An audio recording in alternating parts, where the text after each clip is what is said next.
Mom and Sarah are going to live in this house too. With so many adults around, raising the kids should be easier. Of course, all the housework will be done by Mary. If you don't like that, the only option is divorce.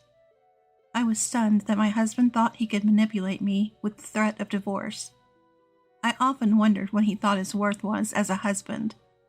But I decided to set my delusional husband straight. I've already filed for divorce, so we're not a couple anymore. My name is Mary. I met William through work.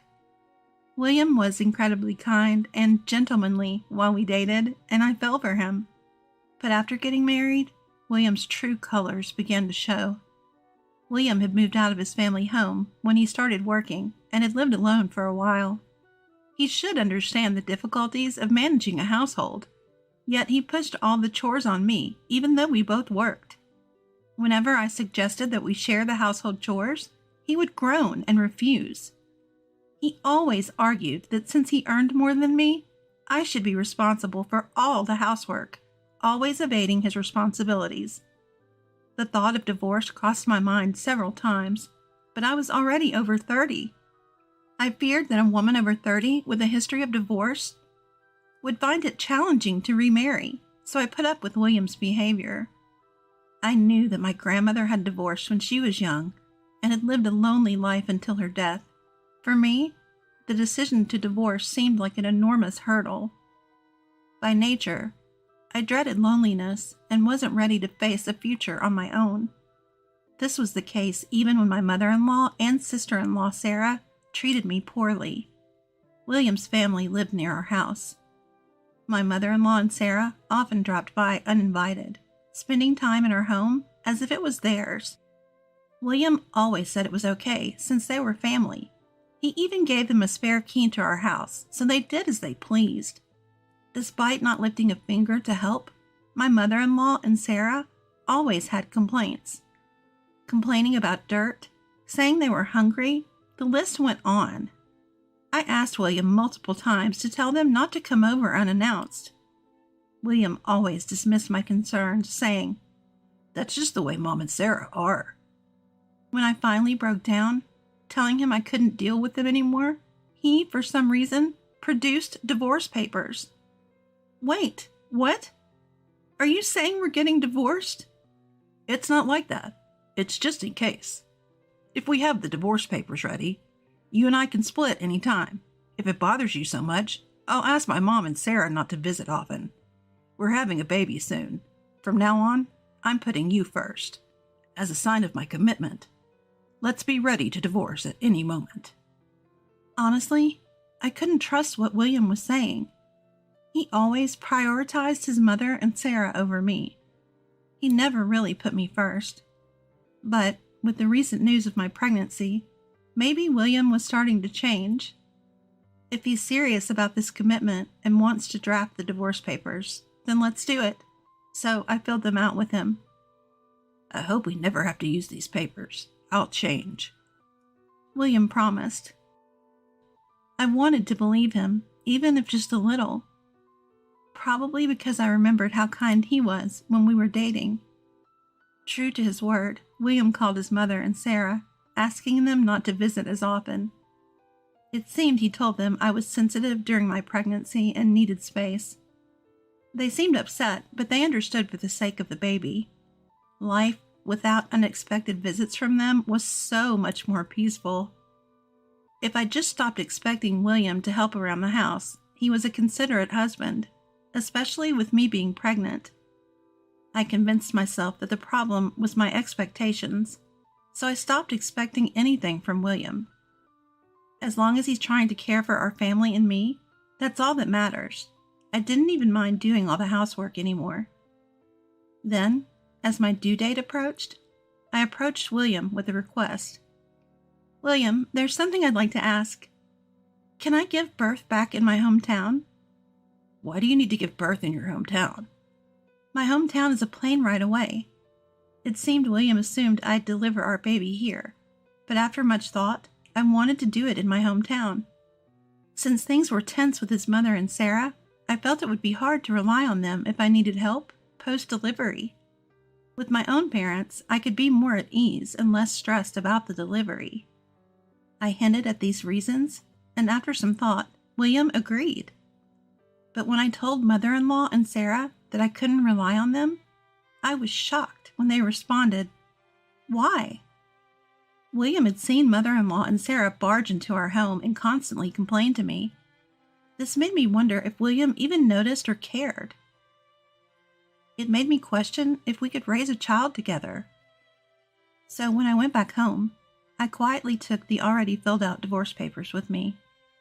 I hoped I'd never need them. However, my wishes didn't come true. Once I returned to my hometown, I enjoyed some peaceful days at my parents' house. They took great care of me, eagerly awaiting their grandchild.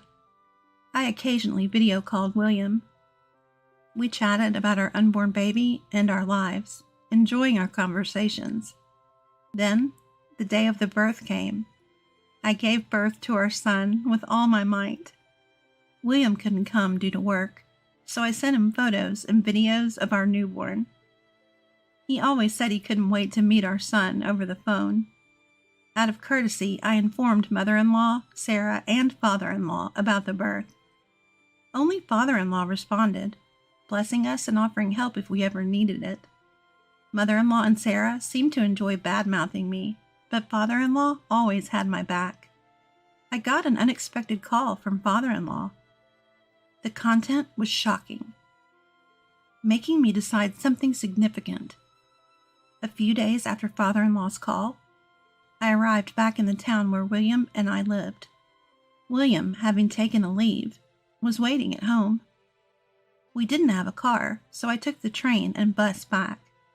Ringing the doorbell, William opened the door with a big smile. "Welcome back, Mary. Where's the baby?"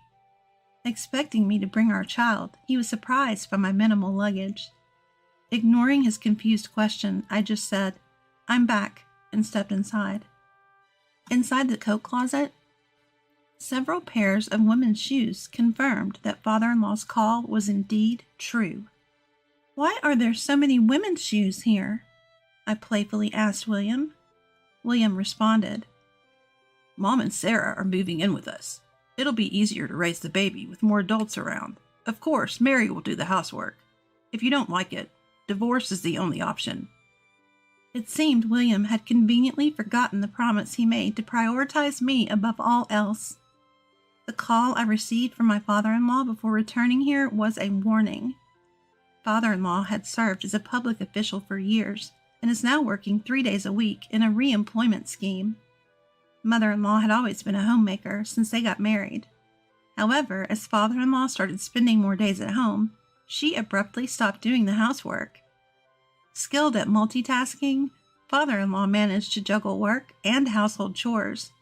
Yet, fed up with mother-in-law's lazy lifestyle and years of pent-up frustrations, he decided to divorce her. The house belonged to father-in-law's parents initially, so the property is in father-in-law's name. Mother-in-law would have to move out, and father-in-law assumed the only place for her to go was with William. If mother-in-law came to William's, then Sarah, a 26-year-old with zero work experience and currently unemployed, would also move in. Father-in-law informed me of this. Though father-in-law apologized for the inconvenience, it helped me make a decisive choice about my future. How deluded was William to think I'd accept mother-in-law and Sarah moving in, or else face divorce. William seemed proud that he earned more than I did. But however high his income, that's just his value at work. I calmly informed William that his standing in our household, from a wife's perspective, was at its lowest. "I've already filed for divorce, so you and I aren't a couple anymore." "What? You're joking, right? We just had a baby. Without a father around, the baby will suffer. It'll be hardest for you." "It won't be hard. My parents at home are willing to help with childcare. In fact, I left the baby with them to come here today. Here's the key." When I handed the key to William, it seemed he finally grasped the situation. His face turned pale, and he asked, "This is a joke, right?" "Why would I lie about something like this?" I retorted. A commotion drew the attention of mother-in-law and Sarah. They arrived expecting to see the child, their faces brightening at the thought, but sensing the tension between William and me, their smiles faltered. "What's going on? Where's the child?" It was a flustered William who responded to mother-in-law's urgent query. Pointing at me, much like a child tattling to their parent, he declared, "She's trying to divorce me behind my back." It was pitiful seeing him like this. Whatever love and affection I once felt for William seemed to evaporate in that very moment. Mother-in-law and Sarah were livid upon hearing about the divorce papers. "Why would you do something so rash?" they demanded. I took a deep breath and said, "I never felt like I got along with you, mother-in-law, or you, Sarah. Constant complaints and being belittled was draining. I asked William to prioritize my feelings over yours. He promised to do so, even drafting the divorce papers as a gesture of commitment. But when he broke that promise, I felt I had no choice but to file them." Mother-in-law snapped. "The only reason you and I don't get along is that you don't keep up with the housework. You should be grateful. Sarah and I are here to help, especially since you clearly can't manage both housework and childcare." I retorted, "It's rich coming from someone who was kicked out by father-in-law. He told me you two are divorcing too." I made sure to thank him for all his patience over the years. "So he told you?" Mother-in-law exploded, her face red with anger, while Sarah looked visibly sour. "Come on, Mom," Sarah interjected with a mocking smirk. "It's probably for the best. Mary was never up to the task anyway." "The last thing I want is to be called incompetent by someone like you, Sarah." It was clear I wanted my own piece of revenge against Sarah. During my pregnancy, she'd often come over uninvited, using my gaming console without permission. She'd throw the controller in frustration when she lost, which once resulted in it breaking. Instead of offering compensation or even a simple apology, she had the audacity to tell me to replace it. William's refusal to stand up for me against such blatant disrespect was one of the driving factors behind our divorce. Seeing Sarah maintain her disdainful expression was more than I could bear. Since we've been family all this time, I never spoke up out of respect, but considering this might be the last time we meet, I have something to say. Sarah, you should consider working. Being in your late 20s with zero work experience will make job hunting tough. Best of luck moving forward." "Why should I be the one hearing this?" "I'm claiming a settlement from William in the divorce. Times might get tough financially, so please support him." "Settlement in the divorce? Did my brother do something to you, Mary?" While exasperated by their ignorance, I quickly pulled out my phone. I played the audio recordings of the harsh words from mother-in-law and Sarah and William's irresponsible remarks that I'd discreetly saved. The trio turned beet red and lunged to snatch the phone from me. Backing away from the approaching trio, I warned, "Everything right now is being recorded. We're no longer a family. If you get violent, this becomes a criminal case. If you don't want to deal with the police, I suggest you keep your hands to yourselves." Finally grasping the gravity of the situation, mother-in-law broke into tears, sobbing, "This is all happening because William married such a woman." William shouted, "Mom, you always said Mary was a good servant who listened well." Sarah yelled, "I can't work. Absolutely not. Brother should pay for everything. It's all his fault for marrying Mary in the first place." Watching the three of them shift blame onto each other was both foolish and ugly. I addressed the trio without even looking their way. The reason I came today was to offer my gratitude one last time. While there have been rough patches, we've related as family. There were times I was grateful for your presence. Thank you. From now on, my lawyer will handle everything, so please refrain from contacting me directly. I said my goodbyes and left the arguing family behind. I never met with William or his family again. I left everything to my lawyer, who claimed the divorce settlement. William promptly paid up. However, news of William being sued for a settlement by his ex-wife became gossip at his workplace. This led to William becoming a layoff candidate. Eventually, he was advised to resign, and he did. Now he's apparently spending his days job hunting. Sarah and mother-in-law argued nearly every day, until Sarah decided to leave the house. Though Sarah managed to find a job at a regular company, she had no experience in the working world. She was treated as if she couldn't contribute at work and felt overwhelmed. With Sarah gone, mother-in-law ended up living with William and took on all household responsibilities. Since William was job hunting and tight on cash, she started working at a local grocery store. William often heard complaints from mother-in-law and was emotionally drained from it all. All this info about the trio was shared by father-in-law. From the time we got married, father-in-law has always been good to me. I wanted at least father-in-law to see my child, and when we visited, he was overjoyed. Father-in-law gets along great with my parents, and occasionally drops by my childhood home to see how his grandchild is doing. I got a job near my parents' house and earn enough to support my child comfortably.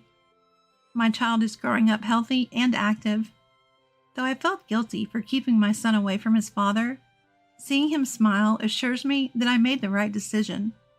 Even without his dad around, I strive to provide a fulfilling life for my son. I'll continue to do my best in both my job and parenting every single day.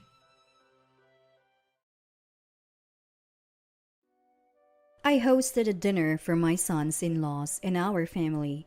While I was preparing the meal, Karen looked at the dishes and scoffed. For a family gathering, pizza is the way to go! Immediately after, my son silently began to clear the table, and seeing this, Karen's face changed as she exclaimed, "I'm never coming back here!" Then Donnie said something astonishing. I'm Marilyn, recently turned 50. My husband passed away from cancer 5 years ago, and now I live with my 28-year-old son. He's been dating Julian, a woman he met at work for about 2 years. One day, Lucas approached me with a serious look and said, "Mom, I'm going to marry Julian." I'd met Julian a few times when she visited our home, so I knew her well. I told Lucas, "You should decide who you marry, but I'd like you and Julian to formally tell me together about your marriage." "Right, I get it. Next time, Julian and I will come and tell you about our marriage," he replied. The following Sunday, Lucas brought Julian over. "I'll be marrying Lucas. I'm looking forward to being part of your family." Julian was always polite and kind, so I felt relieved and accepted her marriage proposal. "Lucas can be stubborn, but please take good care of him." "Mom, we're planning to leave here after we get married. That's okay with you, right?" Hearing this, I was so happy, I teared up a bit. "Mom, what's wrong? Why are you crying?" Wiping my tears, I said, "I was just thinking about how lonely I'd be if you left home after getting married. But knowing that you and Julian will live here with me makes me so happy. Thank you." "Mom, what are you talking about? It's natural for a son to live with his mother." I was deeply moved by Lucas' thoughtful nature. That night, the three of us chatted and ate dinner late into the evening, and Julian ended up staying over. "Lucas, Julian can share your room, right?" "Yeah, that's fine." Alone in my room, I thought about how my husband would have been happy to see this and found myself crying again. 3 months passed, and Lucas married Julian. Their wedding, per Julian's parents' request, was a small, family-only affair without a reception. This decision brought some relief, as Karen, Julian's mother, had been causing stress with her unreasonable demands. For example, "Obviously, the groom's side will pay for the entire ceremony. We won't pay a dime. Our relatives are far from away, so you'll cover their travel and hotel expenses. And yes, we'll need first-class tickets for the airplane. One of my relatives doesn't have a dress for the wedding, so we're buying one. Please, cover that cost too." I was speechless at the audacity. While it's not unusual for the groom's side to cover these ceremony costs, demanding that we pay for green card tickets, meals, and even clothing expenses was just too much. But for Lucas' sake, I held back my words. I'll take care of the expenses, so please provide all the receipts. Oh, how rude! Asking for receipts? Are you saying you don't trust me? It's not about trust, but I can't pay without knowing the amounts. I clenched my back teeth, maybe even grinding them audibly. I was convinced I could never get along with this person. Thankfully, the stress-filled wedding ended safely, and I felt a huge relief. Sensing my feelings, Lucas said, "Mom, that was tough, huh? Sorry about all this." I felt bad being apologized to by Lucas. "Why are you apologizing, Lucas? Your happiness with Julian is all I wish for." "Thanks, Mom," he said, holding my hand. Holding Lucas' large hand, I whispered to my husband in heaven to keep watching over them. Lucas and Julian went on a 2-week honeymoon in Europe. Shockingly, Karen wanted to tag along, leading to an argument with Julian's dad, Donnie.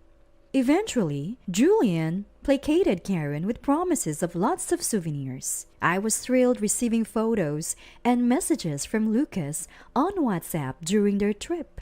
I show these photos to my colleagues at the office, where I work as an administrative assistant during breaks. They all agreed that Lucas and Julian are a perfect couple.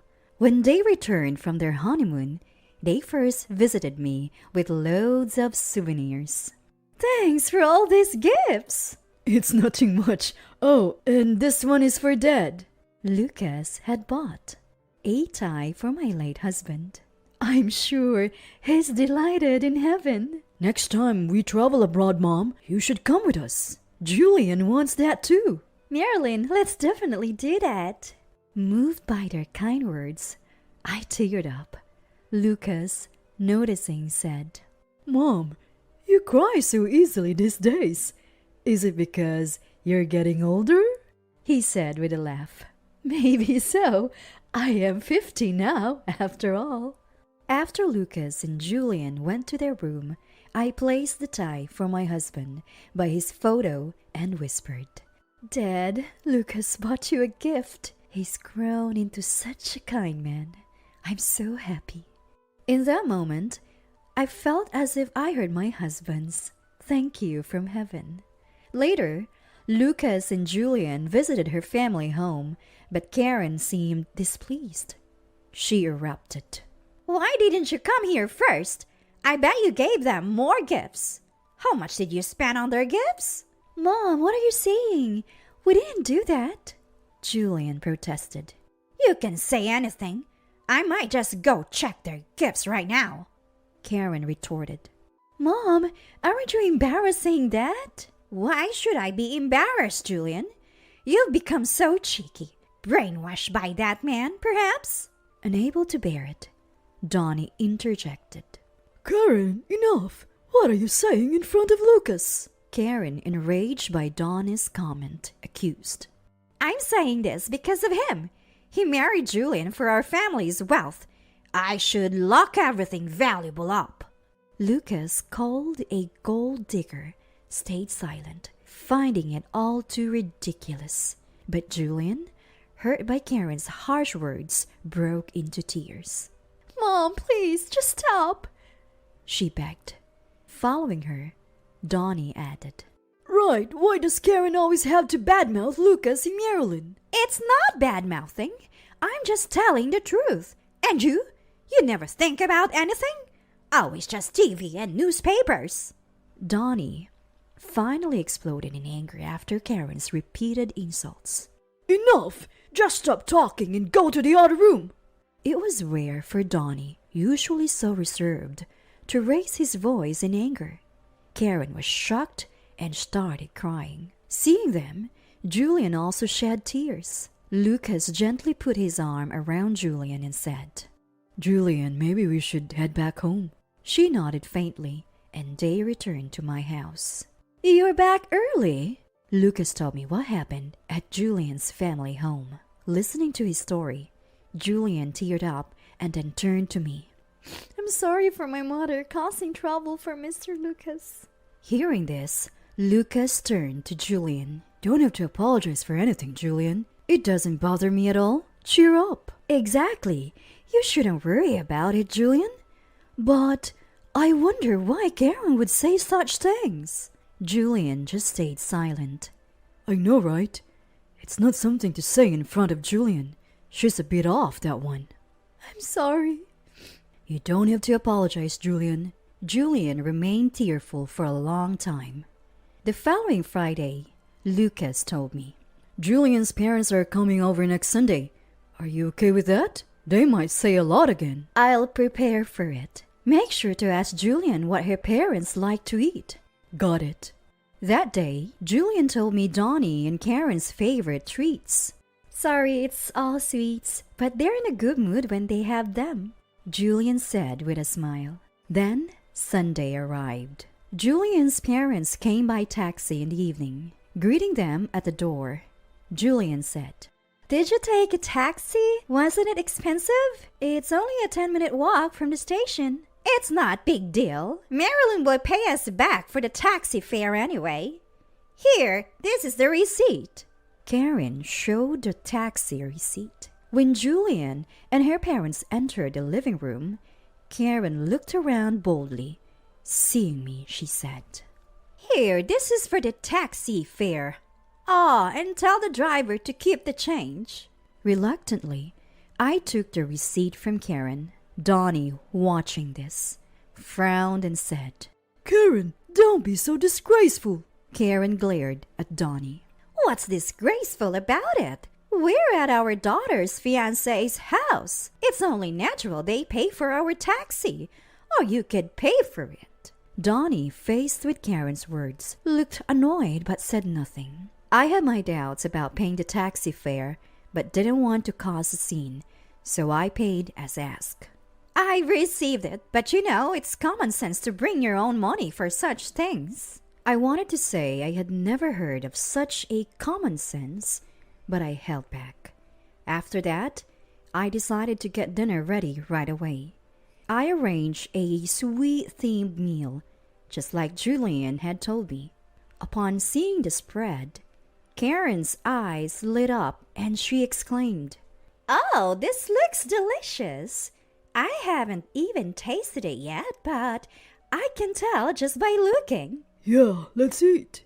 Karen and Donnie started eating voraciously, especially Karen, who ate as if she hadn't had a meal in days. After devouring everything, they were in a noticeably better mood, just as Julian had predicted. Lucky Lucas, getting to eat such amazing food every day since birth. Yeah, Mom's cooking is always delicious, I replied, pleased by the compliment, even if it was just flattery. Donnie chimed in. Great meal. I'd like to have this more often. Karen, sensitive to Donnie's casual remark, snapped back. Are you implying my cooking is bad? If you don't like it, feel free to eat instant meals every day, or maybe get someone else to cook for you. Donnie, looking exasperated, replied, I didn't mean that. Your cooking is delicious too. But Karen wasn't pacified. Oh, please, you're just saying that. You probably eat it reluctantly every day. It's so not fun eating with you. Julian, clearly upset, intervened. Enough already. This is embarrassing. Why should I be embarrassed, Julian? I haven't said anything shameful. Seeing them heating up, I decided to serve the sweet coffee Julian had taught me about. Rushing to the kitchen, I brewed the coffee and added extra sugar, then brought it to Karen and Donnie. Let's cool it with the chatter and have some coffee, shall we? Coffee? I didn't ask for it, but okay, I'll have some. I'll have some too. They both took a sip. Instantly, their agitated expressions softened. This coffee is delicious. Haven't had such good coffee in a long time. Yeah. I hadn't expected the sweet coffee trick Julian told me about to work so well in easing the mood. Catching Julian's eye, she winked at me discreetly. Mom, can Julian and I have some coffee too? Sure, I'll make it. Julian promptly volunteered, standing up to prepare 3 more cups. Watching this, Karen suggested, Julian should learn cooking and coffee making from Mom here. I'd like that. Later, as my son, Karen, and Julian chatted, Donnie checked the time and said around 8 p.m. Karen, shall we head home? Oh, you want to go somewhere else? If you're meeting someone, feel free to go. What are you implying? Donnie retorted, but Karen didn't respond. Take care on your way home. Thank you for everything today. What's Julian going to do? I'm going home with my parents today. I hurriedly called a taxi, and when it arrived in about 5 minutes, I gave the driver a little extra money. Just as the 3 of them were about to get into the taxi, Karen said to me, Can we get the taxi fare from you? Karen, there you go again with your brazen request. I'll pay for it. It's okay. I already paid the driver. Oh, is that so? Is the taxi just going to the station? Can we take it all the way home? Mom, don't say things like that. Julian said this with a serious, angry look, pushed her parents into the taxi, got in herself, rolled down the window and said to me, Thank you for today. It was fun and the food was delicious. Despite how my mother is, she's actually really happy. Please, come visit again. After the taxi with the 3 of them drove off, Lucas said to me, Karen is always like that. When I first visited Julian's house, she asked where the gifts were before even saying hello. It really surprised me. Lucas chuckled. But Julian is a very kind girl, so it's all right. It's funny how different their personalities are, even though they're mother and daughter. Yeah, that's true, well. Donnie seems decent at least. Lucas said this with another chuckle. As summer approached, and it was almost time for family gatherings, Julian said to me, My mother wants to have a family dinner here. I had a bad feeling but couldn't refuse. Of course, that's fine. I'll prepare the meal with care. Lucas, who heard our conversation, chimed in. I wonder if Karen will say something odd as usual? I'll make sure she doesn't say anything strange. Thanks, I hope this dinner goes well. If she starts anything odd, I'll step in too. Sure, Julian said to me. Then I'll let my parents know later. On the day of the family gathering, Karen and Donnie came to our house after a long time. Of course, I paid for the taxi. It's been a while since you've been here. I said this as she looked around the house like she did before. As I was preparing dinner, Karen, looking at the meal, said, For a family gathering, it should be pizza, right? I thought to myself, here we go again. Then Lucas, who was nearby, silently took the meal away. Seeing this, Karen turned bright red with anger. What's this? Such rudeness! I'm never coming to this house again. Then Donnie said bitterly, Yeah, you're not coming anymore. What do you mean? That means you no longer have the right to come here. What nonsense are you talking about? Stop this nonsense! The words "stop this nonsense" are what Julian has been saying to you for a long time, but you never changed. What did I do? I can't live with you anymore. We're getting a divorce. On hearing the word divorce, Karen became even more agitated. What do you mean, divorce? Fine. I'll grant you a divorce. You'll realize how grateful you should have been for me once you're alone. Julian, listening to her parents' argument, said while crying, Mom, please leave. I'm exhausted too. Why are you always complaining about Lucas and his family? What don't you like about them? Julian, how can you say that after all I've done for you? Is this how you repay me? You're the only mom I have. I won't abandon you, but please, don't come here again. If you really want me to be happy, just do as I say. Fine, I leave. I won't bother coming back to this poor-looking house again. Karen left with those final words. Donnie watched her leave, then turned to us. Sorry for the disturbance. We argued all last night, too. I warned her not to say anything strange at Lucas' house. I told her it would be over if she did, and well, here we are. My apologies. Dad, Julian cried and hugged Donnie, who silently comforted her.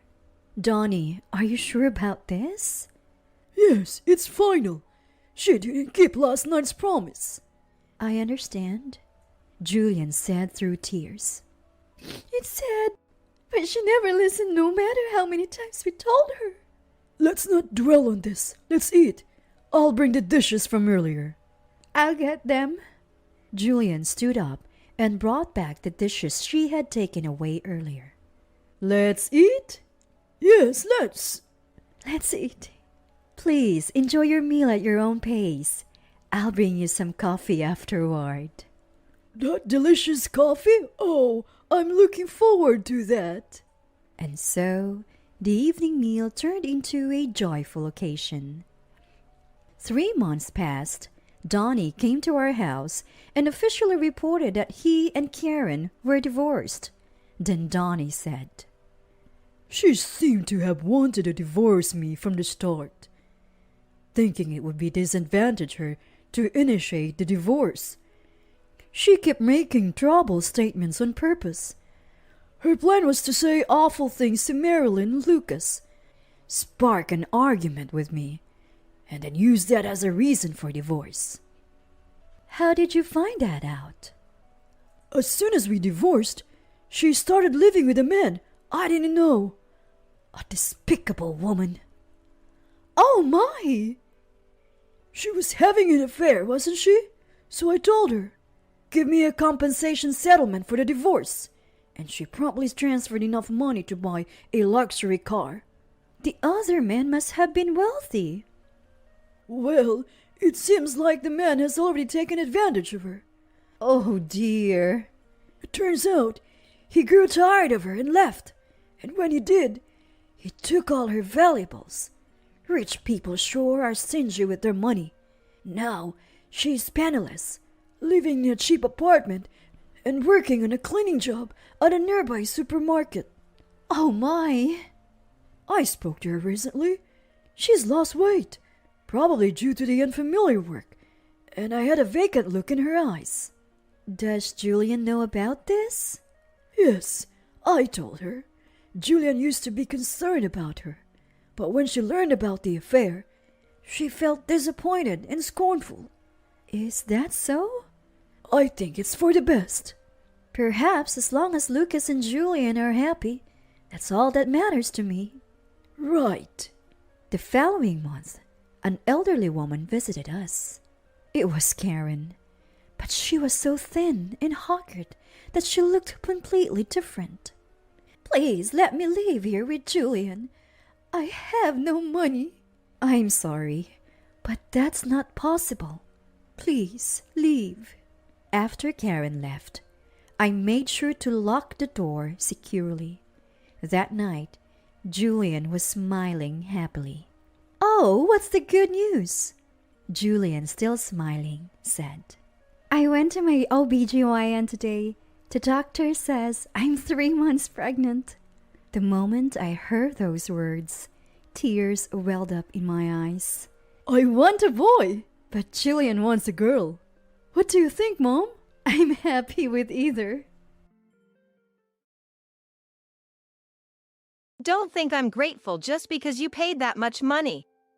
Tina, who is my son Philip's wife, was suffering from a rare disease. So I had paid $28,000 for her treatment, draining all my savings, unable to bear seeing her in pain. However, it was how they treated me. Aren't we family? If so, you're supposed to do this much, right? As Philip hurled these words, exactly. But once you get the money, you're useless. Got it? You're an eyesore, so don't bother us anymore. Even Tina uttered such harsh words. Who do they think I'm paying this money for? It's hard to believe that someone in need of surgery and suffering from illness could act like this. Afterward, when Tina's primary doctor disclosed something to me, I decided to take my revenge. My name is Helen. Now in my mid-50s, life seems to be on the downhill. I was dedicated to my work in my youth. Before I knew it, I was approaching 40 and still single. Then, during a mistake at work, Alexander, who would later become my husband, helped me out. Thank you. You saved me. I don't know what I would have done without you. I was truly grateful to him. That incident brought us closer, and we eventually started dating. It was a late-blooming romance. We would go out for meals after work, or I'd cook at his place on our days off. As lost his wife, he lived with his middle school son, Philip. Whenever I visited, Philip clearly showed his dislike for me. I casually Alexander asked, "Hey, do you think Philip dislikes me? He seems to obviously avoid me." "It's just his age, I guess. I went through that phase too. He'll come around." He didn't seem to take it too seriously. "I need you, and Philip needs a mother. If it's okay with you, would you marry me?" And then, he proposed to me. I had resigned myself to being single for life, but the idea of living the rest of my days as Alexander's wife and mother to his son didn't seem bad, so I accepted his proposal. Thus, my life in Alexander's home began. Having lost my parents and having no siblings, perhaps I longed for a family. I was truly happy to have my own family. Yet, Philip stubbornly avoided me. Good morning. Even when I greeted him in the morning, yeah. That was all he would say. Still, I believed that he would eventually open up to me. Philip would retreat to his room after meals, and we hardly talked. Alexander didn't say much about it either. I didn't understand the dynamics of a father and son, but it seemed Alexander saw a bit of his younger self in Philip. However, Alexander was diagnosed with cancer 2 years later and passed away, despite treatment. I felt as if my heart was being torn apart, losing my family again. Philip was still in high school. A young man with a future ahead of him. I worked harder than ever, thinking that seeing him off into society would be my way of repaying Alexander. Thanks to the assets Alexander left and the insurance money, I could support him through college. He found a job, and I thought my responsibilities were finally over. 10 years after Alexander's death, Philip, now fully independent, still didn't talk much with me, but showed no intention of leaving the house. "I've got something to talk about. Is that okay?" It was rare for him to initiate a conversation. It's rare. Or rather, it's probably the first time it's happened. Of course. What is it? He said he wanted to get married and asked if they could live here together. Why hesitate? It's your house. You should live together. I was happy. In nearly 15 years of marriage to Alexander, I don't think he and I had ever really talked. I thought he had finally grown up. Philip and his wife decided against a wedding ceremony and just submitted their marriage registration to start their cohabitation. "Nice to meet you." The wife's name was Tina. She looked somewhat pale. "She's got a chronic illness and is frail. You'll handle all the housework." "Thanks." Was he still not accepting me as a mother? "We're relying on you," Tina said with an untroubled smile. Leaving everything to me might be too much. It would be nice if they could help a little. From that day, I started being treated like a housemaid by the couple. "Oh, I can't eat this, so can you please not put it in front of me?" Tina always had something to complain about the meals I prepared. I'm sorry. Do you have dietary restrictions due to your illness? I'll be more careful next time, please forgive me. I wasn't sure how to interact with her. She needs to regularly visit the hospital because of her condition. Be considerate, will you? I understood that she had a chronic illness requiring regular hospital visits. Indeed, she seemed to be spending entire days at the hospital about 3 times a week. I was working full-time, so I didn't know much about their daytime activities, but I could fully appreciate that it must be tough. Still, I wondered what illness she had. Even with these questions, I continued living with them. Make sure you clean our room too. I'm tired, so at least ready a supper for me. Seriously, "You're so inconsiderate." Philip would say, then Tina would assertively add, "I get dizzy and feel like I might collapse if I move too much, so I'll leave all the cooking and laundry to you." While in this house, I felt like I was their maid. A month after we started living together, Philip revealed Tina's illness during a conversation. "Can I talk to you about something?" He approached me uncharacteristically humbly. Apparently, Tina had a kidney problem and was undergoing dialysis 3 times a week at the hospital. Each session cost about $300, totaling around $4,000 per month and approximately $48,000 a year. A staggering amount. "She's on a waiting list for a transplant, but that's going to cost money too. Can we figure something out?" He continued, looking serious. "How much will it cost?" I asked. "Between $28,000 and $30,000, I guess. If she gets the surgery, she won't need weekly hospital visits anymore, and we won't have to spend more. Please help us." I had never been asked for something so earnestly before. "Okay. I'll give it. Nothing is more important than life." Tina's attitude seemed more understandable, considering she was battling a serious illness. They had already incurred a significant amount of debt for medical expenses. To protect the future of these 2 young people, I promised to pay. "Here's $28,000. Use it wisely." I withdrew the money from the bank and handed the envelope to Philip. "Thank you. I feel bad about this." I was a bit concerned about his reaction upon receiving the money, but I assumed it was just the stress of handling such a large sum. However, the next day, "You think we're grateful just because you paid? You think we're family, right? Then it's only natural for you to pay." Philip hurled these words at me. "Once we get the money, you're useless to us. Can you stay out of our lives for good?"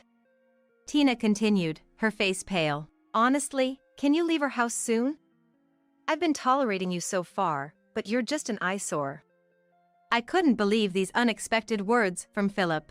Was I the only one who thought we could become a family? Unable to bear the sadness and frustration, I packed my things and left the house. Having impulsively left the house, I had nowhere to go, as I had no other relatives. For the time being, I needed to find a place to stay. I decided to stay at a budget hotel near my office and think about my future. I had thought of Philip and Tina as family and wanted to be a real family. That's why I listened to Tina's story about her struggle with a serious illness and decided to pay for the surgery.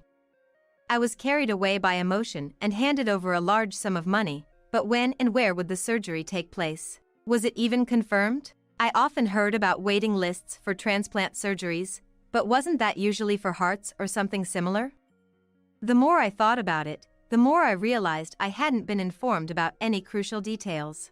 I decided to inquire about Tina at the hospital where she was supposedly receiving dialysis. "I'm sorry, but due to privacy concerns, we can't disclose information about our patients. Are you a family member?" The word family stung my heart. "Yes, she's my son's wife who lives with us, and she always seems unwell. I'm worried and keep asking, but she tells me nothing."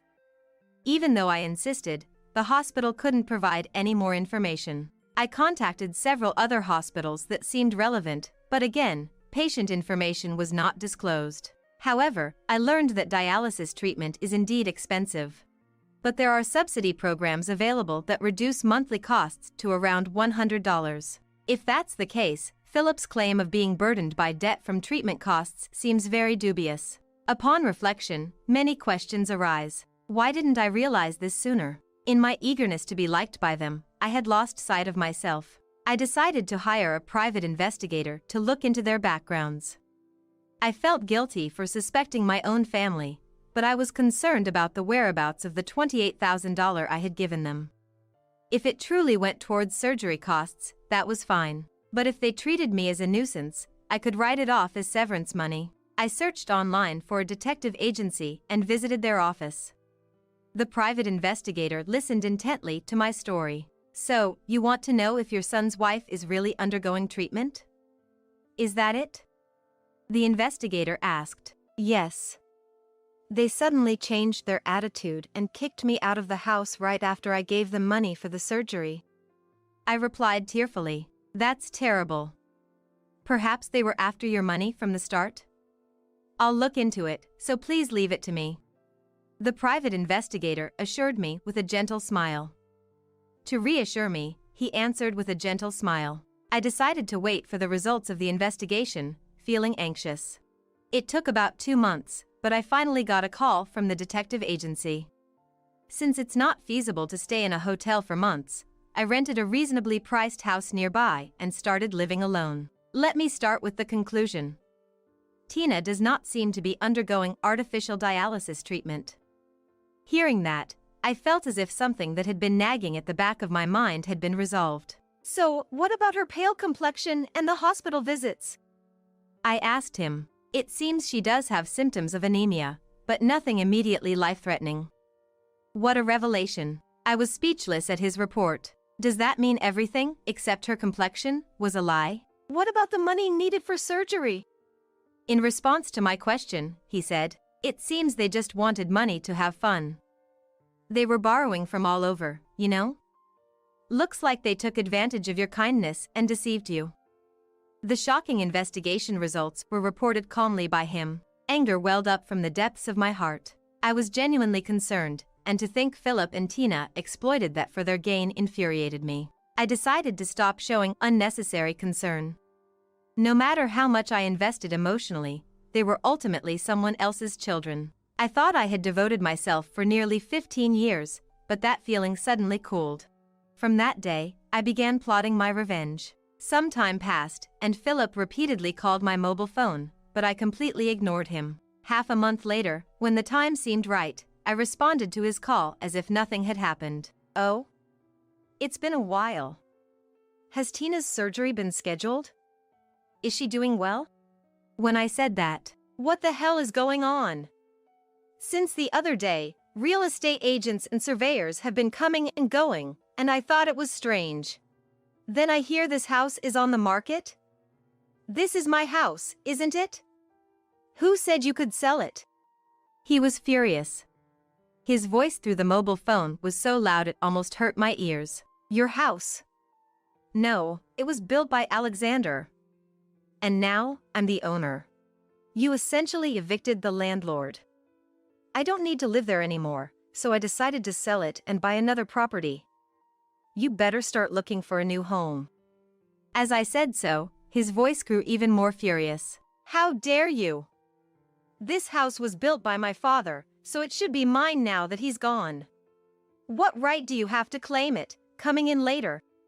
He yelled angrily. "So, you know nothing?" "Well, I never told you." I explained to him about the time Alexander passed away. When Alexander died, Philip was a teenager. Deeming him too young to manage the assets, Alexander left a will entrusting me with everything, including enough savings for Philip's college education. "Take care of Philip," were Alexander's last words. I never told Philip that. I had planned to eventually transfer the land, building, and Alexander's assets to Philip, and didn't see the need to mention it. I never imagined being betrayed like this. You could have at least pretended to get along as family, even if just in form.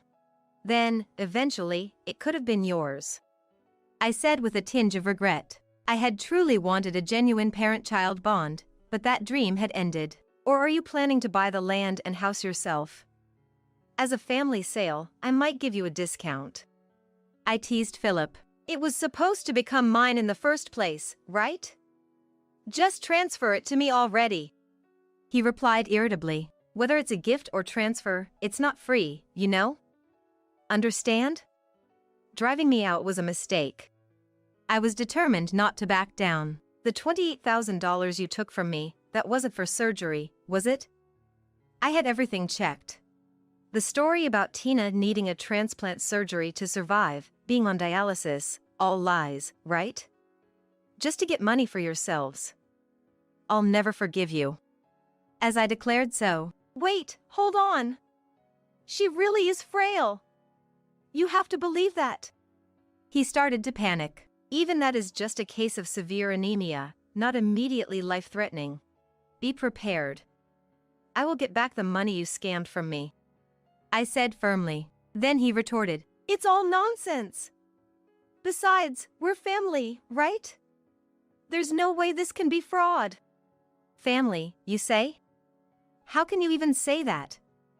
Since I married your father, not once did you seriously talk to me. Still, I tried my best to watch over you, keeping my promise to Alexander. Do you understand?" I felt like crying, thinking back on everything that had happened. Just because we're family, it doesn't become a non-crime, does it? But sadly for you, I plan to sue for being deceived. Isn't that what happened? You lied and took money from me. After I finished speaking, "How could you?" He was speechless on the other end of the phone. "I will consult a lawyer based on the investigation results from the detective agency. Can you discuss the rest with them? After all, you don't think of me as your mother, and I no longer think of you as my son. You're nearly 30, handle the rest yourself." With that, I hung up the phone. The dispute with Philip and Tina didn't end easily. They claimed residency rights and refused to vacate the house, so we ended up negotiating through representatives. However, their act of deceiving me and taking my money backfired, and the negotiations broke down. They were forced to move to Tina's parents' house. It seems they concocted the lie about needing money for fun and to pay off debts they had accumulated elsewhere. They based their story on Tina's chronic anemia and frequent doctor visits, eventually landing on artificial dialysis and kidney transplant after some online research. They must have thought it was dramatic enough and that someone like me could be easily fooled. Though I was at fault for not verifying the information and giving them money, taking advantage of someone's feelings to scam money is unforgivable. I realized that no matter how much you try to connect with some people, it just doesn't happen. As a result of the lawsuit, they were ordered to repay the money they took from me. Since they couldn't pay it all at once, they agreed to monthly installments. Additionally, they were ordered to compensate me for 15 years of mental anguish. I ended up buying a room of condo with the money from selling the house and land and now live there. Living alone for the first time in 15 years is quite comfortable, but sometimes I feel lonely. During those times, I think family would be nice, but I can't live with someone else now. Moved into Tina's parents' house, the couple are working to repay the money they stole from me. Tina, who claimed she was too anemic to work, is now working to pay off the compensation, pushed by her parents who reasoned that if she had enough energy to have fun, she could earn some money. As for me, I'm thinking of relying on a nursing home when I get older and can't take care of myself. Nowadays, even with close relatives, caregiving is hard. It feels more difficult with someone you're not related to by blood. Rather than being cared for with caution, I think it's easier to pay for proper care. That might be the way things are now, but it's still lonely. Those 15 years I devoted without a second thought, though ignored by Philip, now seem like a time that let me experience what family is. I don't know how many years I have left, but I want to live without regrets. Ow, it hurts. I can't take it anymore. Daniel collapsed as he said this. Don't just stand there. Call an ambulance. Susan panicked. No, I don't want to. I answered like that. My name is Emily, and I'm turning 29 this year. I work at a design office, assisting with image editing. Basically, my job is to process images and do some design work. It's not that the pay is bad, but the hours don't really match up with the salary. Well, that's pretty common in this industry. I too got married last year before hitting 30. My husband Daniel is a year older, 30 years old. Daniel is an accountant. He's from a completely different world than I am. And Daniel's dad is a high-profile lawyer. Daniel's parents' home is filled with professionals like lawyers and doctors, and the guests at our wedding all had rather stern faces. They're not bad people, but I tend to avoid casual conversation with them. On the opposite end, I graduated from design school, and all my friends are quite flashy. Our reception was color divided down the middle, as if marking territories. Everyone thought I was marrying up with someone like Daniel, but that's not really the case. Even as an accountant, unless you open your own practice, you don't make that much money. Daniel only managed to pass his national exam after 4 attempts, putting him at a lower status among accountants.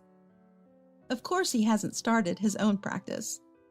His days are filled with organizing documents for senior accountants at a firm owned by a friend of his father-in-law. My job, helping designers and meticulously cropping images, is pretty much the same as his.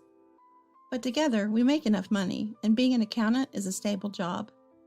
In an industry like mine, where the highs are highs and the lows are devastating, marrying Daniel felt like a blessing. Our married life is quite busy, with hardly any time spent together. We only see each other in the evenings and mornings, and we rarely eat together. But we're young, and I suppose this is just what it's like for dual-income couples. However, it wasn't quite the same for Daniel. I guess married life wasn't what he had imagined. As the marriage passed the half-year mark, the complaints and snide comments started. Given his profession, he always approached discussions with pure logic. Honestly, though, they sounded like nothing but unreasonable excuses. Even his way of speaking seemed logical, but came across as utterly self-centered. "Hey, is breakfast ready yet?"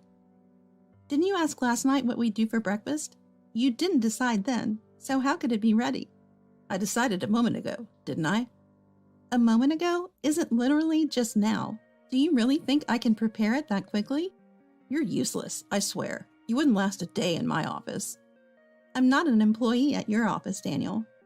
"Don't sweat the small stuff. Are you talking back to me now?" Yeah. I've got to head out soon, so I've left this and this out for you. Just plate it and eat whatever you fancy." "You expect me to do it?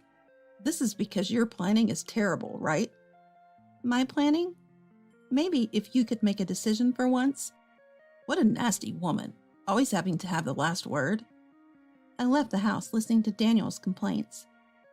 Before we married, Daniel said, "I'll share the housework. We both work, it's only fair. I won't make much money at first, so Emily, I need you to work hard too." And now, share the workload? There's none. Help? Not at all. It's expected that I should take care of him. His attitude has become archaic after marriage. And then there's always the comparison with his mother, Susan. "My mom did all the household work, without a word of complaint. And then there's you, Emily. All excuses and shoddy work because of your job. Aren't you embarrassed?" "That's rich. I do my share of the housework. What do you mean by household work? Just looking after you, right? We both work, so why don't you take care of your own stuff? Before we were married, you were all about sharing chores. How about we forgive the household duties and you manage your own affairs?" "What did you say?" "Forget it." These exchanges had become routine. Sighing, I convinced myself that even couples who seem happy on the outside probably have their issues too. And then something happened to make me feel even worse. Once again, it was mother-in-law Susan. After such arguments, or rather exchanges with Daniel, it was inevitable that I'd hear from Susan. "Emily, I heard from Daniel. What's this about you not making him meals?" "Susan, did Daniel tell you that?" "I don't want to speak ill of him, but the fault lies with Daniel." "How could you, his wife, blame Daniel?" Can we talk later? I've got a meeting starting soon." So tiresome, the same thing over and over. To be honest, I'm not fond of my parents-in-law's house. Father-in-law is a highly respected veteran lawyer, known as the acquittal artisan, and mother-in-law was a housewife raised in an upper-class family. In a house where the busy father-in-law was hardly ever present, she and Daniel lived a life of indulgence. On the contrary, father-in-law has always been strict with Daniel, scolding him properly even now when necessary. Father-in-law, a sought-after lawyer nationwide, often travels to courts far away and frequently leaves home on business trips. When he does, Susan still summons Daniel back to his parents' house. "Today, since Daniel's on a business trip, I'm going to make your favorite curry. Hurry home." "Thanks, Mom. I'll be right there." Back when we were dating, before we got married, Daniel kept this spoiled side of him hidden. So it came as a real shock to me when after we got married, I was confronted with this mama's boy persona, especially during meals at my parents-in-law's house. If the timing was right, I used to join them. The table was always laden with more food than we could possibly eat. Daniel always started eating first. If I tried to eat before him, Susan would invariably scold me. Emily, what are you doing? You need to wait until Daniel has finished eating. You're supposed to take care of your husband's leftovers. That's what daughters-in-law do. Hearing this, Daniel would just smile and nod, seemingly pleased. Once Daniel finished, the women would start their meal. All I could hear while eating was Susan's endless talk about how the wife of Daniel should be, how to support and care for him. Even as I ate, the food seemed tasteless amidst such conversation. And after meals, I wasn't allowed to relax. While Daniel sat back with a beer in hand, happy as can be, I was handed a shopping list by Susan and sent out to run errands. I wasn't even allowed to use the front door. The wife of Daniel uses the back door, she would say. By the time I finished all of Susan's errands, I was completely exhausted. That's how terribly uncomfortable it was at my parents-in-law's house. However, since I often had to work on weekends, and I didn't go there all the time, I just resigned myself to thinking of it as a form of endurance. But lately, I've noticed a change in Daniel. He started stopping by his parents' house after work on weekdays, and on weekends, he'd say he was staying over at their house, hardly spending any time at our own home. It started to seem suspicious. Feeling a bit doubtful, I sometimes called my parents-in-law's house. Sure enough, Daniel was there. Nothing overtly suspicious seemed to be going on, but something else was strange. Now, on occasions, when it seemed I could join them at my parents-in-law's house, Susan, who had previously worked me to the bone, started saying things like, "Emily, why don't you take it easy and rest on the weekends?" As someone who disliked their parents-in-law's house, I was actually pleased with this change. So in the end, Daniel was the one who went off to my in-laws' house alone. That's how it continued for a while. Our home and my parents-in-law's house are about a 30-minute drive apart. We only have one car, which we both use. Daniel uses it every time he goes to my parents-in-law's house. I can get to work just by taking the bus, so I rarely use the car, except for shopping. And since Daniel commutes by train, the only time he uses the car is for his visits to his parents' house.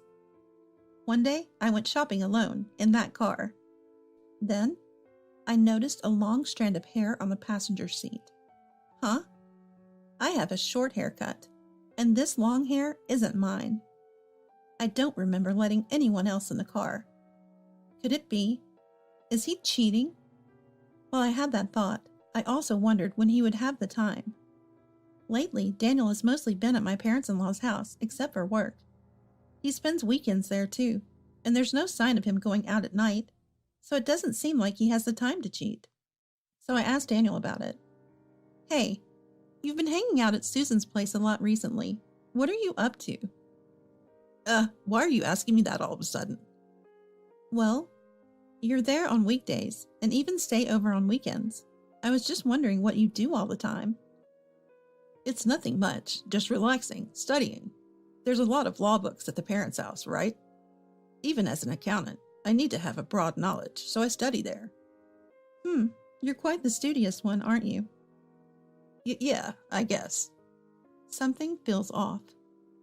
Come to think of it, Daniel has been complaining less to me recently, and there are no calls from Susan either. It was a relief until recently, but now it seems suspicious. With a firm resolve, I decided to hire a detective to investigate Daniel for infidelity. A few days later, I received the investigation report. "Emily, to get straight to the point, Daniel has been seen with a young woman with long hair." "Ah, I knew it." "However, what's strange is that he seems to only accompany her to his parents' house." "To the parents' house?" "Therefore, we couldn't confirm any infidelity. As a precaution, I will report his movements. Daniel always meets this woman on his way to the parents' house, lets her in the car, and then they head to the house. There's no evidence of infidelity or anything similar happening in the car. After arriving at the parents' house, given that the mother-in-law is there, we don't believe that an affair is taking place. That's our conclusion." "So you're saying there's no definitive evidence of an affair, but at least he's meeting this woman frequently?" "Exactly. If they were meeting anywhere else, it might be a different story, but since it's the parents' house, it's difficult for us to investigate further." The detective's reasoning seemed solid, but when it comes to Daniel and his family, what's normal for others might not apply to them. That's what I thought. One day, I started a certain plan. This weekend, I'll be going to Seattle for a shoot, so I'll be away. All right, then I'll go back to the parents' house alone. Sure, say hi to Susan for me. After watching Daniel leave from my parents-in-law's house by car, I took a taxi and headed to their house ahead of him. As I expected, I arrived first, so I decided to watch from the back of my parents-in-law's house. Eventually, Daniel's car with a woman arrived. At the entrance, Susan greeted them with a happy smile. Welcome! You two always look so good together. You're making me blush, Mom. Oh, Daniel, are you blushing? That's cute. Come on in. We have a feast prepared for today. As they interacted, after entering the parents-in-law's house, I retrieved the back door key of their house from the car. I always use this car for shopping for my parents-in-law's house, so I left the back door key in it. I quietly unlocked the back door and entered the house. No one was in the kitchen, but I could faintly hear the shower running from the shower room. I peeked into the shower room. There, I found the woman's clothes and underwear from earlier. Indeed, she was the mistress. Who else takes a shower in a stranger's home so suddenly? Daniel was meeting his mistress at his parents' house, and Susan was helping them. Contempt over anger. That was the emotion I felt towards them. What kind of messed up family conspires in adultery together? First, I made sure the mistress couldn't escape by starting the washing machine with the clothes and underwear I found in the shower room. This way, the mistress had nothing to change into. Alerted by the noise, the mistress called out from the shower. Daniel, what is it? Can't wait? Even with your wife around, you're really eager, aren't you? It seems this mistress knew Daniel was married. If she knew and still engaged with him, it was clearly an affair. Excuse me, who might you be? I'm Daniel's wife. The mistress froze in shock. She'd be stuck, naked for a while. Leaving the shower room, I headed to Daniel's room upstairs. I knocked furiously on the door, shouting, "Daniel, you're in there, aren't you?" I kicked the door open, but the room was already empty. All I saw was an open window. Looking outside, I saw a man running, nearly falling. Such foolishness. Daniel must have jumped out in a panic. He must have hurt himself somewhere. Clutching at his arm and chest, he got away. Well, it's fine. This is my parents-in-law's house. He only has their house or his own home to return to. He'll come back here, I thought. I went downstairs to the living room. Susan, who was sitting there elegantly, was very surprised to see me. Emily, you were here. Yes, I told Daniel earlier. Didn't you hear? Susan was in a fluster, sweat visibly unable to stop. She kept nervously checking towards the shower room behind the kitchen. Naturally, the mistress was there. From Susan's perspective, it would be terrible if the mistress showed up here. But no worries, the mistress couldn't come out. The table was set with a lavish meal. Susan, this meal is amazing. I'm sorry you went to all this trouble for me. Oh, well, I wanted to do something special for you, Emily. I went upstairs to call Daniel for dinner, but he wasn't there. Is it okay if I start eating?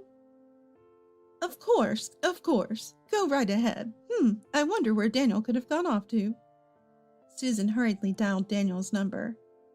Ah, Daniel, your dinner is getting cold. Please hurry back. What? Are you okay? Yes, I'm fine here. I'd usually be left with Daniel's leftovers, but today I indulged to my heart's content. Then, as if nothing had happened, Daniel appeared. Oh, Emily, you were here. Yes, my business trip got canceled suddenly. You saw my WhatsApp message, didn't you? I hadn't actually sent any message, but that was beside the point. Daniel looked really worried. He was protecting his upper body, maybe in pain. It must have been from a fall. Daniel, aren't Susan's dishes delicious? Aren't you going to eat? I might just finish everything here. At first, Daniel seemed unconcerned, but soon his face turned pale, and he was sweating profusely. Susan, perhaps preoccupied with the mistress, seemed unaware of Daniel's condition. The mistress, it seems, was quietly hiding in the shower room. Click. Turning towards the sound, I saw Daniel, pale as a ghost, dropping his knife and fork. It hurts. I can't take it anymore. Oh. With a groan, he collapsed. Susan screamed out, Daniel, what's wrong, Daniel? "Oh dear, Daniel, you were really hurt, weren't you? Your shoulder is all twisted." Emily, don't just stand there. Call an ambulance. "What? No, I don't think so." I responded with a slight laugh. "Why don't you ask the mistress, hiding in the shower room, to call for help?" Susan looked even more shocked. How do you know that? "I'm full, and I'll be leaving now." Emily, acting like this when you're Daniel's wife. "Susan, please don't treat me as Daniel's wife anymore, okay? You know everything, right?" Saying that, I pulled out a recorder from my pocket. As I pressed play, the mistress's voice filled the room. "Daniel, what? You can't wait? Even with your wife around? You're so eager." It was an annoyingly sweet voice.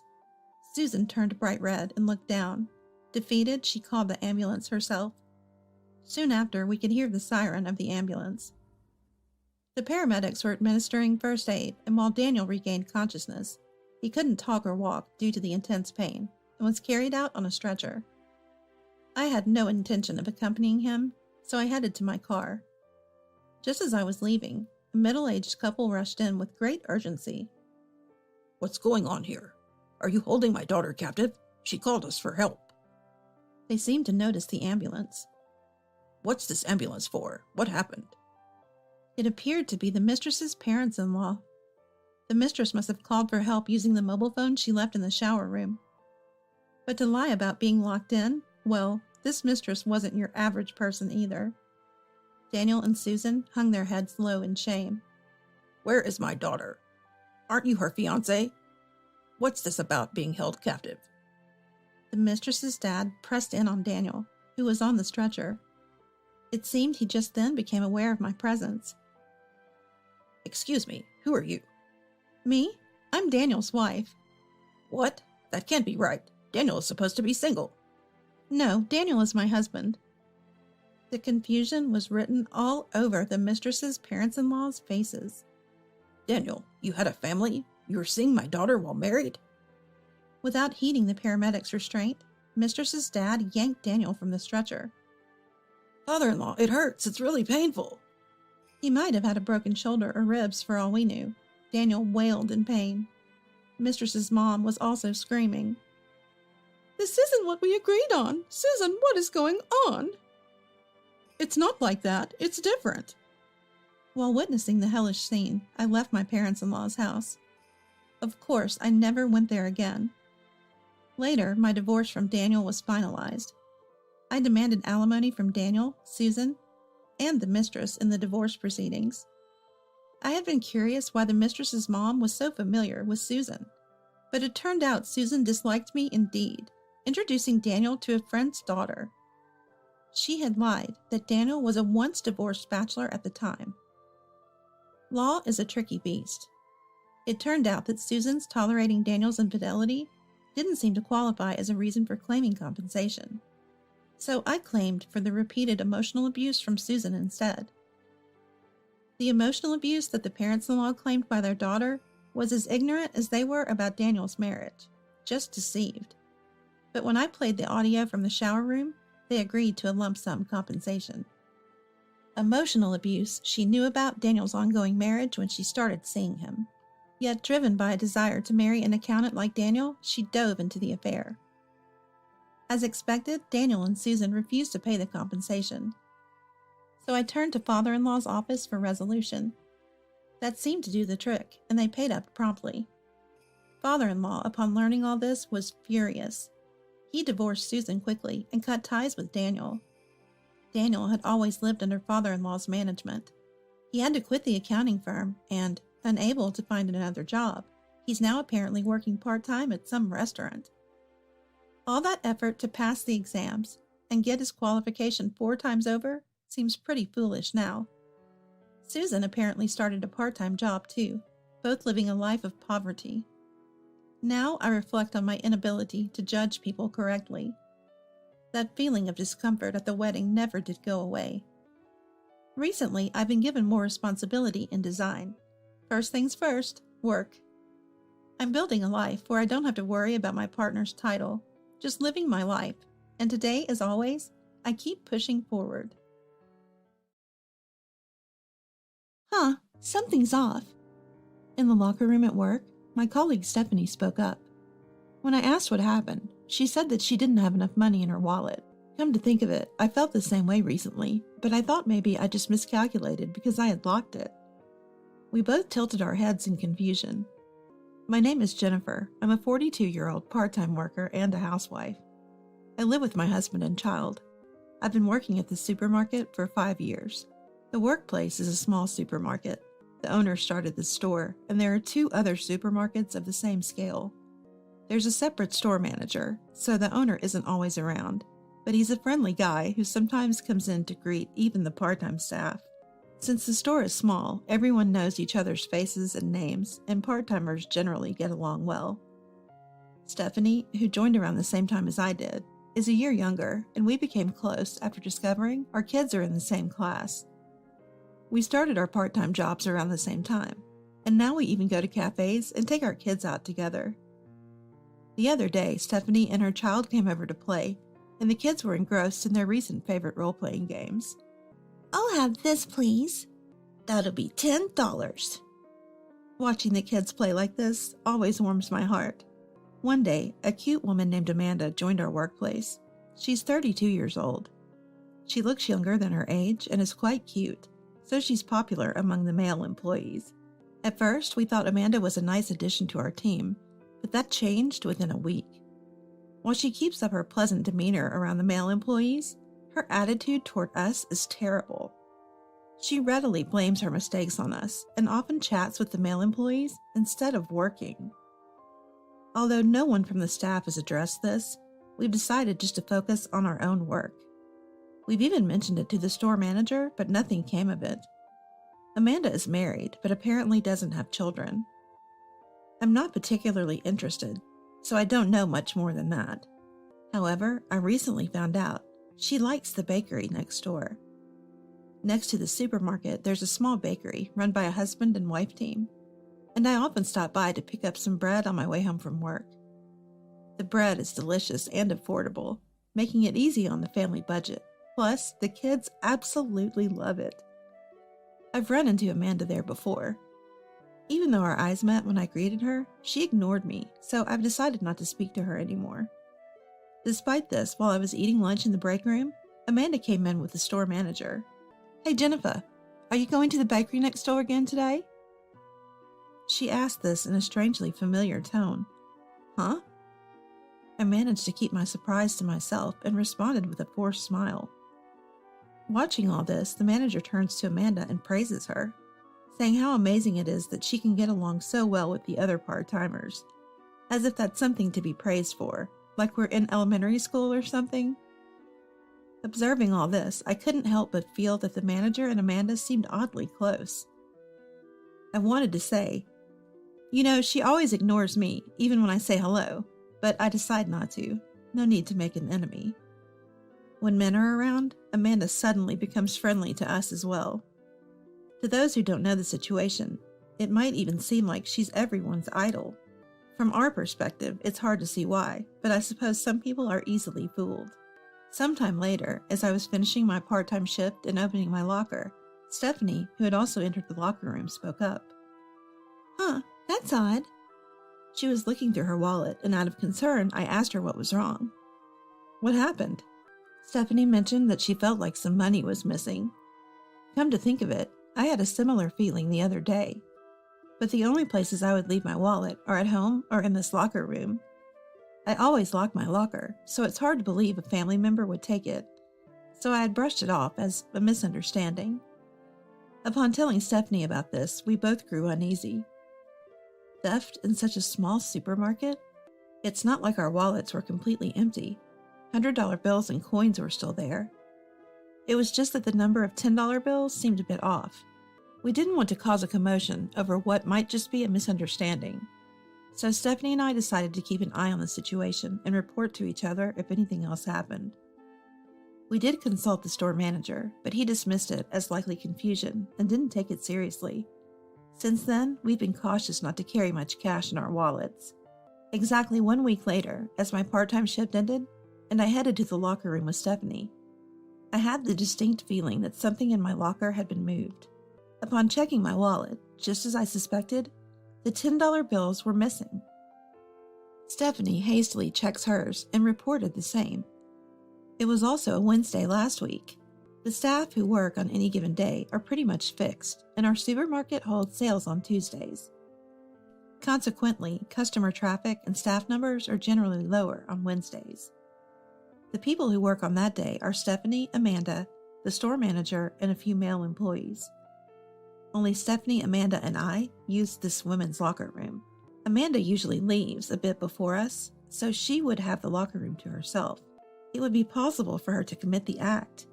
But how? We always lock our lockers. Confused, Stephanie and I decide to head outside for now. As we walk past the bakery next door, during our way home, we see Amanda buying bread. We know she often shops here. I wonder if our money is being spent here, Stephanie said with a sigh mixed in. Indeed, I also sighed, but had an idea as I heard those words. Hey, do you think this is going to continue? I whispered to Stephanie, who reluctantly nodded. Since the amount of money taken each time is small, the perpetrator probably thinks it's going unnoticed. The aim might be to steal a little at a time over an extended period. That was the conclusion Stephanie and I came to. Stealing larger bills all at once would increase the risk of getting caught, and housewives like us, who are just here for part-time jobs, don't usually carry a lot of cash. It's unclear how much this was premeditated, but leaving the $100 bills and only taking the $10 bills seems cunningly smart. Just to be sure, we consulted the police. Then I remembered that some kids who were engrossed in their pretend play had brought in toy money yesterday. The toy money was surprisingly realistic. You'd think it was real if you only took a quick glance. I shared the plan I had come up with to Stephanie. Jennifer, that's a great idea. Stephanie immediately agreed, and we began to set our plan into motion. We started taking action towards our plan, and a week later, after finishing work, we headed to the locker room. The first thing we checked upon opening our lockers was the contents of our wallets. Just as I thought, it's reduced again. The 4 $10 bills that should have been there had reduced to 3. Stephanie, who had entered the locker room with me, also checked her wallet and looked in my direction. 2 of my $10 bills are missing too. We exchanged glances and wore sly smiles. After getting our things, we hurriedly left the supermarket. Our destination was the bakery next door. As expected, Amanda was shopping inside. When we entered, Amanda looked at us and ignored us. Business as usual. We did some shopping while keeping an eye on Amanda's actions. She hurried to the cash register to check out, and we got in line behind her. Then the cashier who was handling Amanda's payment made a troubled face. I'm sorry, but you can't use this money. The clerk said this to Amanda with a puzzled look. What? Why? I'm a regular here. Hurry up. Amanda yelled at the clerk. Behind her, Stephanie and I started a conversation. Speaking of which, I left that toy money the kids were playing with in my wallet yesterday. Upon hearing this, Stephanie also said, Oops, me too. Kids that age really want to use the real thing, don't they? Of course, the money was just toy money, but I did lend them the wallet. At that moment, I didn't miss Amanda's body reacting to our conversation.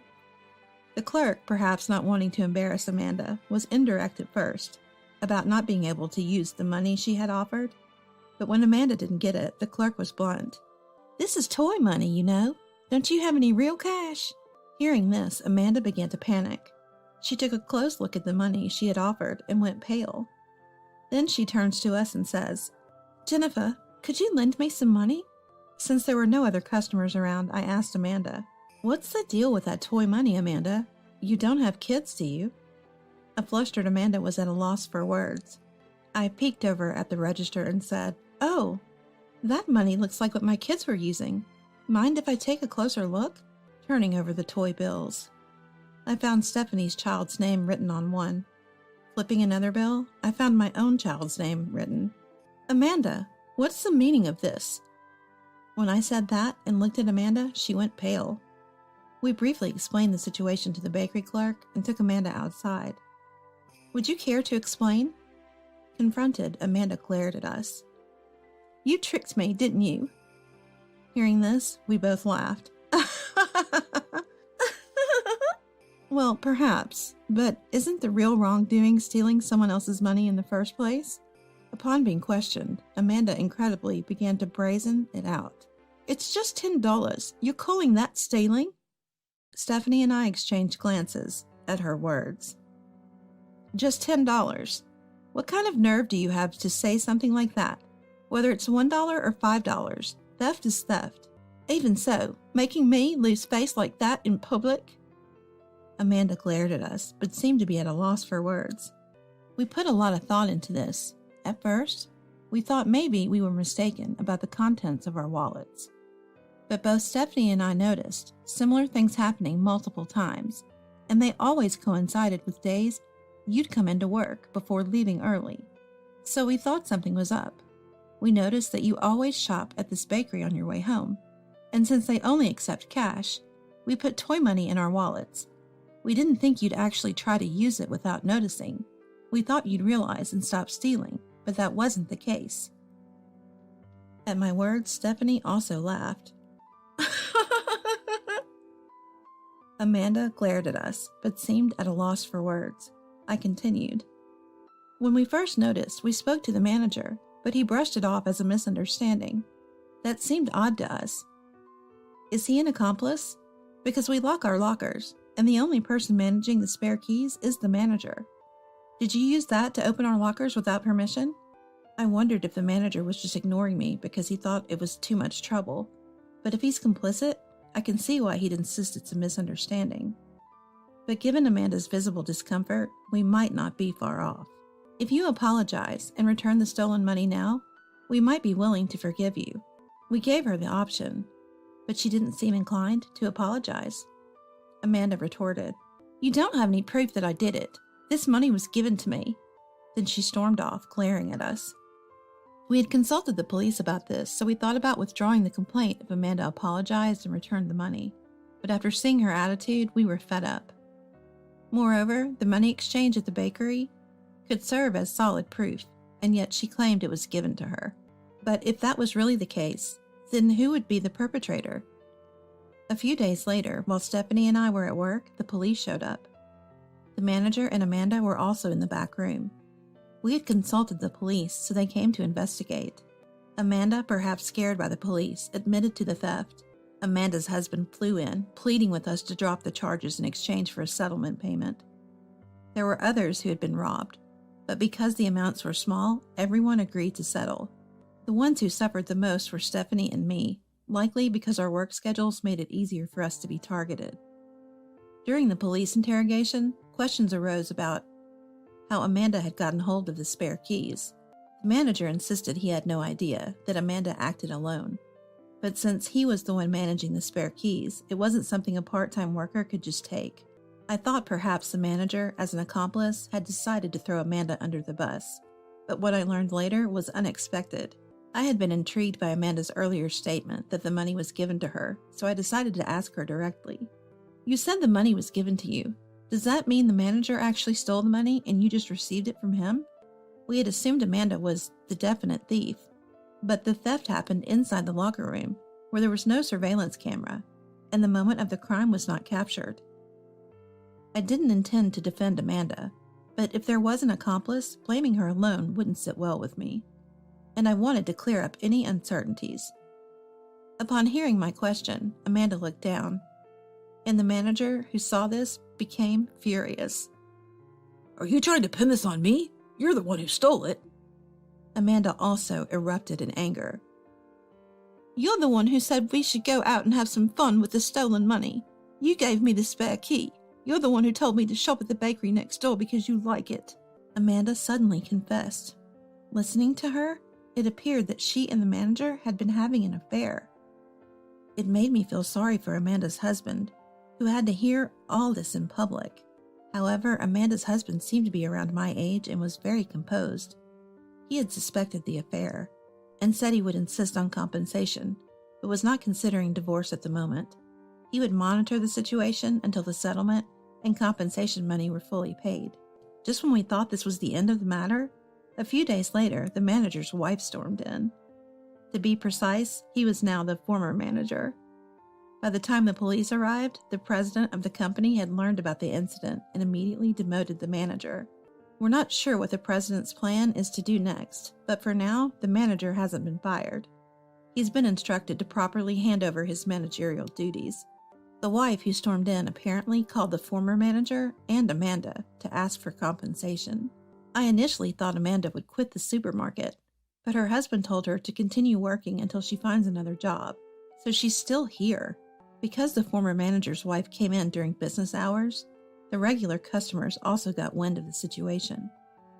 Plus, she also explained the situation to the couple who run the bakery next door, so the rumor has spread there as well. Amanda and the former manager have become somewhat infamous. Eventually, Amanda found the situation too uncomfortable and ended up quitting. According to the part-time staff network, someone spotted her working at a restaurant near the next station over. The former manager is still showing up for work as he is in the midst of handing over his responsibilities, but he looks worn out, presumably due to the unfolding divorce proceedings. Rumor has it he'll quit once the handover is complete, so we'll likely only see him for a few more days. We've received the settlement money, and it's a relief to know we weren't wrong in our suspicions. I have to thank the kids for playing pretend. It gave me the idea for the sting operation. To show my gratitude, I'll stop by the bakery next door today and buy the kids' favorite bread to bring home. Claiming allergies as an excuse for pickiness isn't good. I wonder if it's because your parents didn't take proper allergy precautions when you were little, sneered my mother-in-law, glancing back and forth between me and Dad, mocking my sister. Then, as if suddenly remembering, she raised her voice in an exaggerated tone. She can't quite cook or clean well enough. Maybe she wasn't properly taught. She's pretty, but it's a shame about those things, she said, looking at my sister's husband for agreement. He too was smirking nastily. They can laugh now, but only for a moment. After angering us, the mother-in-law will lose everything. My name is Angelia. I'm 28, single, living alone, and actively working as an office employee. It's about time to consider marriage, but I'm enjoying work and don't have a specific partner, so I think it's still a way off. It was then I heard about my sister's marriage. My family consists of my self-employed local father, housewife mother, and my sister Eleanor, who is 3 years younger, a family of 4. Dad adored us sisters and let us do as we pleased. Mom always watched us and Dad with a smile, and I think we were a picture-perfect happy family. Eleanor, my younger sister, was adorable and charming, winning over everyone regardless of gender. There were times I felt it was unfair how cute she was, but her affectionate sis made me forget all that. Dad, the eldest of 5 brothers, mostly lived near his siblings, so we had a lively extended family. Mom got along well with aunts and uncles, so there were many family gatherings. At that time, Dad's youngest sister, an aunt, had a late pregnancy and gave birth to a girl, so the family gathered to celebrate and meet the baby. Though Dad's sister, she was more like a sister to me, being only about 10 years older. I was happy for her and excited to meet the newborn, so I returned home after a long time. While chatting with my aunt and marveling at the miracle of life upon seeing her tiny newborn, cheers erupted from where Eleanor was. Glancing over, I saw a slightly drunk Eleanor, her face flushed pink, and steadily holding a glass of unfamiliar alcohol. That's what happens when you drink alcohol you're not used to. Thinking I should help my probably overzealous sister at the celebration, I stood up to go to her. Then my cousin Christina, noticing me, looked up in surprise and started talking excitedly. Angelia, is Eleanor getting married? Eh? I must have looked utterly foolish and surprised at that moment.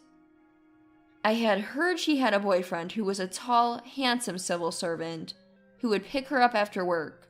But marriage? I looked back and forth between Christina and a tipsily smiling Eleanor. I hadn't told Sis yet. Christina, looking surprised, seemed to sense my need for a proper explanation from Eleanor and quickly left. With Christina gone, I sat down in the chair next to Eleanor, still warm from her. I took the glass Eleanor was holding dearly and put it on the table, then held her cheeks in my hands, turning her face towards me. What does this mean? I'm sorry. Eleanor finally apologized, sensing my intimidating aura. Upon questioning, she revealed that she wanted to tell me directly, and even asked our parents to keep it a secret. She planned to talk to me about it now that I was home, but before she found the right moment, she got drunk and ended up spilling it to Christina in her joy. Typical Eleanor, unable to keep a surprise. But somehow that was endearing too. As I listened, I stopped caring about being kept in the dark and went around telling everyone, including the part about it being a secret. The relatives all laughed, saying that's so Eleanor. There's one more thing I haven't told Sis. More? I don't think there can be anything else. Go ahead, tell me, I asked gently. Eleanor, relieved, began. When I marry, I'll have to move in with Jeffrey's parents next month. Jeffrey was Eleanor's boyfriend, now her husband. I was genuinely surprised by this sudden news. Living with his parents? Are you sure it's okay? Eleanor reassured me with a smile, saying she had met them several times and they were wonderful people. Eleanor's marriage announcement and the upcoming move meant she wouldn't be able to come back for a while, so that day we all had a great time. I heard this story at the beginning of last month, so she must have moved by now. I was thinking of calling her soon when my mobile phone rang. It was just before midnight. Who could it be at this hour? I wondered, peering at the screen showing Eleanor. As I thought about the incredible timing and tapped the call button. Hello? I was surprised. Before her voice, I heard Eleanor sniffling, clearly crying. Sis, sorry for calling you out of the blue. Her voice was a little shaky, as if she didn't want me to know she was crying. I could tell she was trying to sound upbeat, despite being on the phone. It's totally fine. What happened? I asked, trying to sound normal so as not to worry her.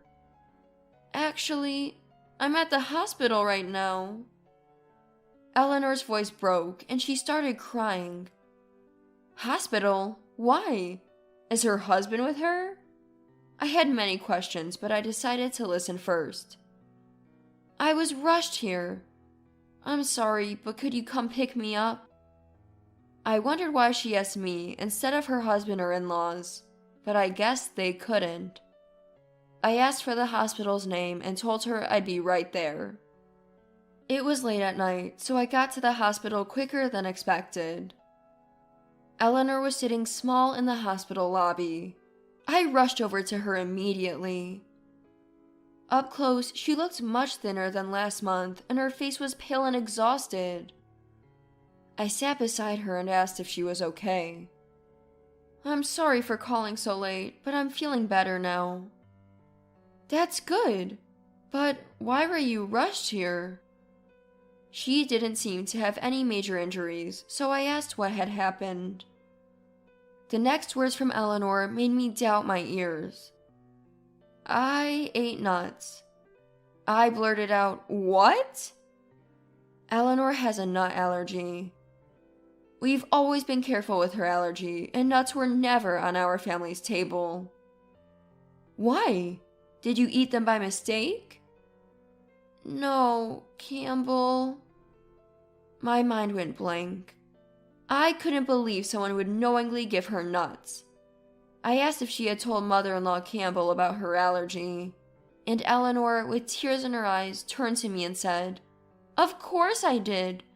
But she said that using allergies as an excuse for pickiness isn't right." Eleanor continued, saying that even when she looked to Jeffrey for help, he just said nuts are delicious and she should eat them. Feeling pressured and thinking a small amount might be okay, she ate them.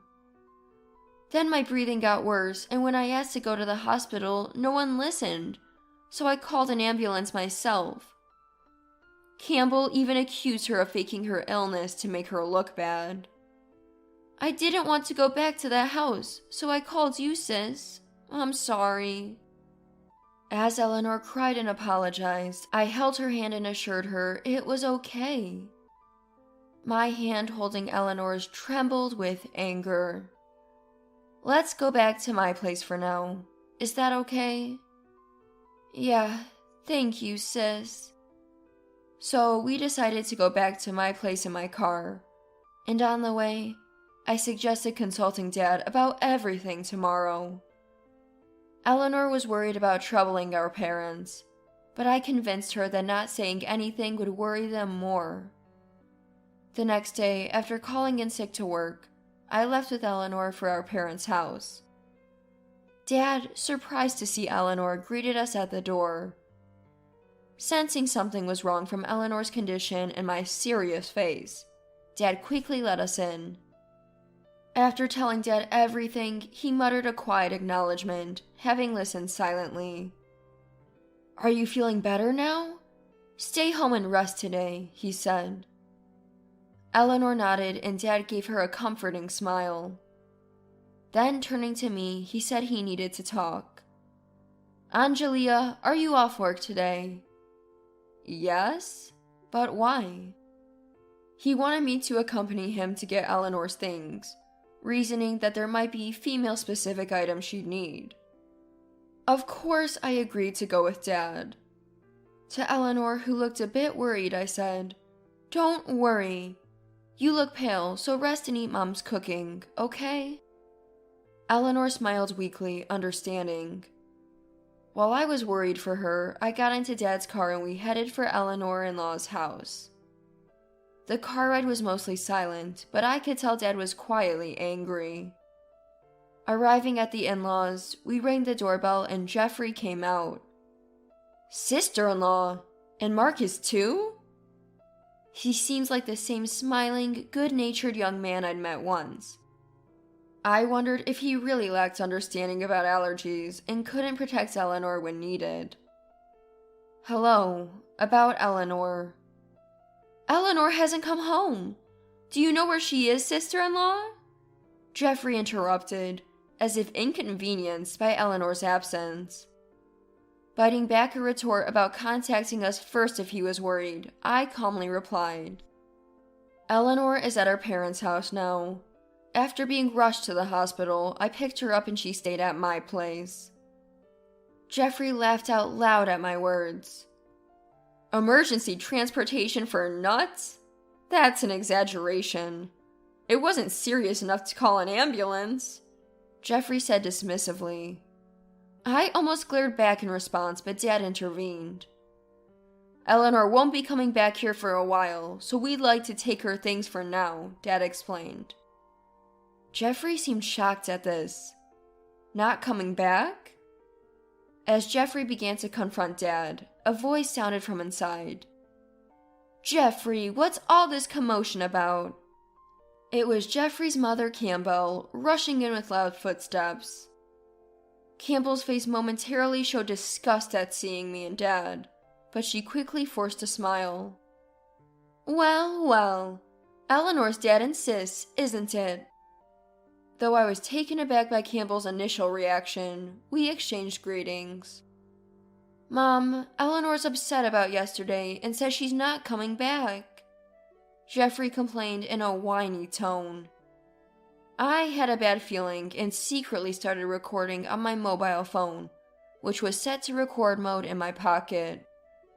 "Yesterday's issue? You mean the nuts?" Eleanor is just picky, calling it an allergy.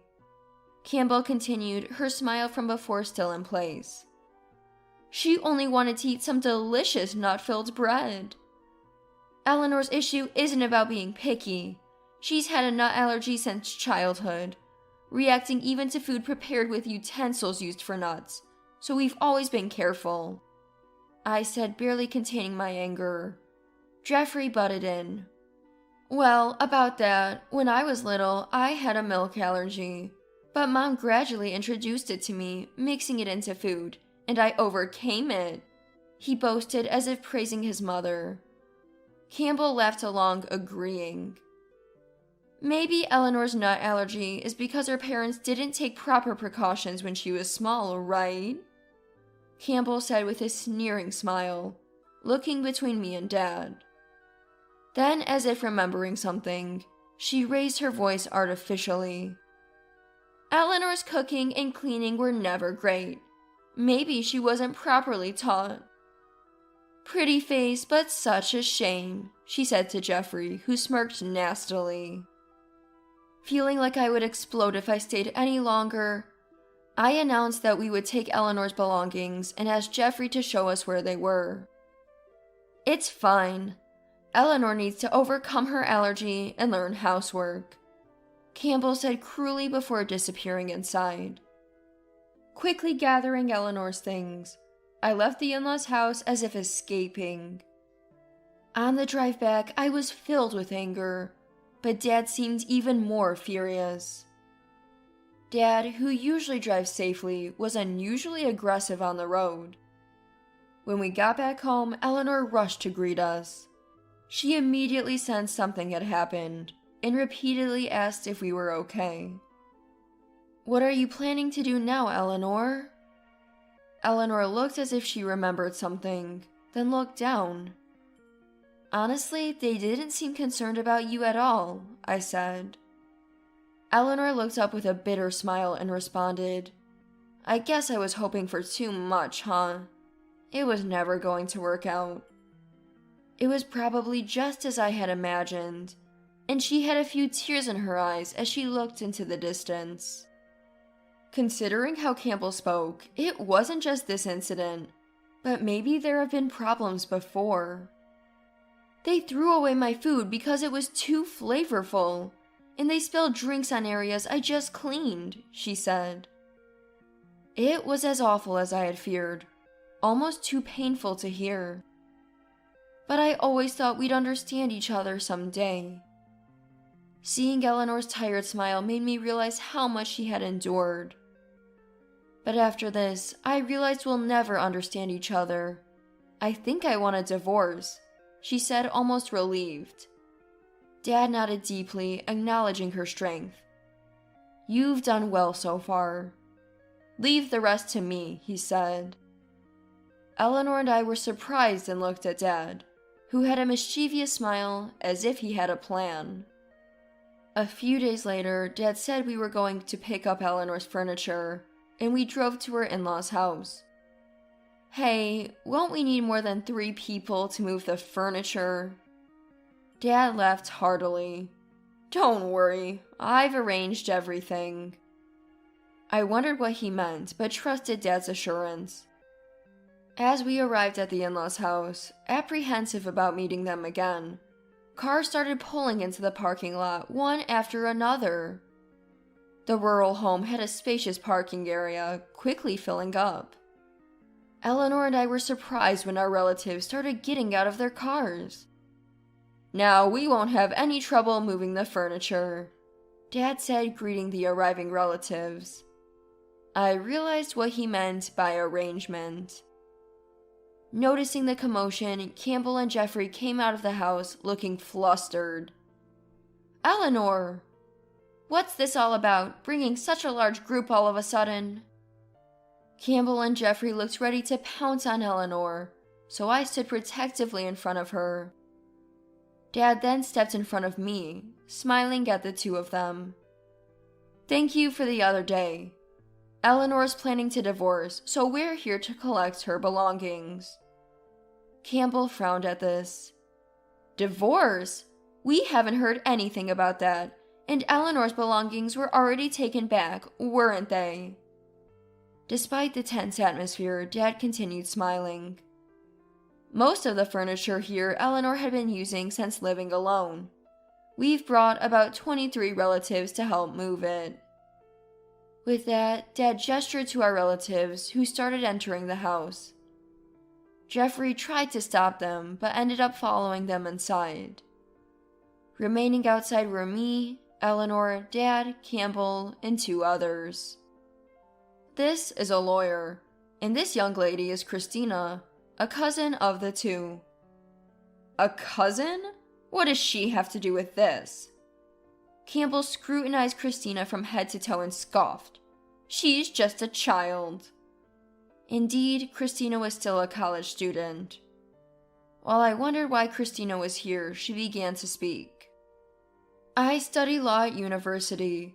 After hearing Uncle's story and Angelia's recording, I came because Campbell could potentially be a criminal. Christina spoke calmly. Indeed, she was smart in studying law. Forcing someone to eat something knowing they have an allergy carries criminal liability. Campbell laughed dismissively. You're just a student, not a professional. I can't take you seriously. She covered her mouth, trying to hide her smirking expression. Christina remained unfazed, continuing in the same tone. Expecting such a response, I invited a professional lawyer, not just an amateur. Campbell seemed to have forgotten about the lawyer's presence until then. Upon realizing, she finally looked at the lawyer. This case could involve compensation in the divorce proceedings, and of course, the divorce will go through, the lawyer said. Hearing this, Campbell's face turned increasingly pale. She rushed to Eleanor and grabbed her hand. Eleanor, you're not really planning to divorce, are you? I've been so worried about you since you fell ill. Let go of me. Eleanor interrupted Campbell's words and shook off her grip. It was unusual for the always smiling Eleanor to glare at Campbell. When I collapsed, not a single one of you cared, just eating away as if I wasn't even there.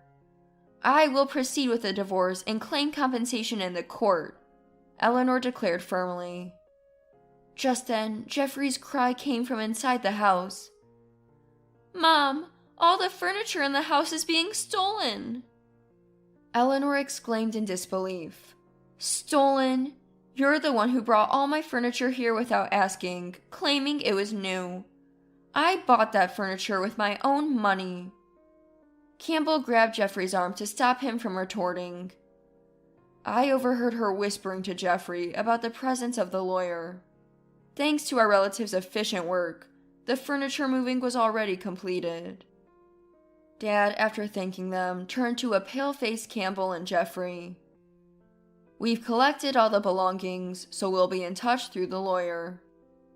As we turned to leave, Dad paused and looked back at Campbell. There have been cases where forced ingestion of allergens led to death. It's fortunate that didn't happen to Eleanor or Jeffrey when he was young. His smile was there, but his eyes were not. We all got into the car. At first there was silence, but then Dad broke it with laughter.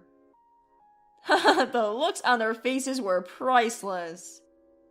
Seeing Dad's genuine smile, which I hadn't seen in a long time, Eleanor and I started laughing too, and the 3 of us laughed all the way home. It was a moment of true laughter after a long time. Eleanor's divorce was officially finalized later.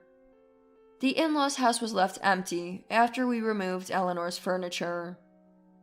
They had sold their original furniture, expecting to use Eleanor's, and squandered the money from that sale.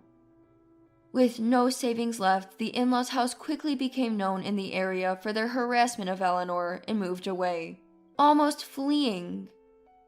Campbell and Jeffrey reportedly work all day to pay off the compensation and cover moving and furniture costs.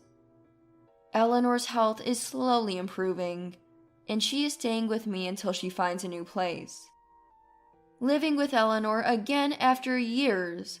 I sometimes find it noisy, but also comforting to return home to someone. Laughing together just like old times, I'm enjoying every day with Eleanor.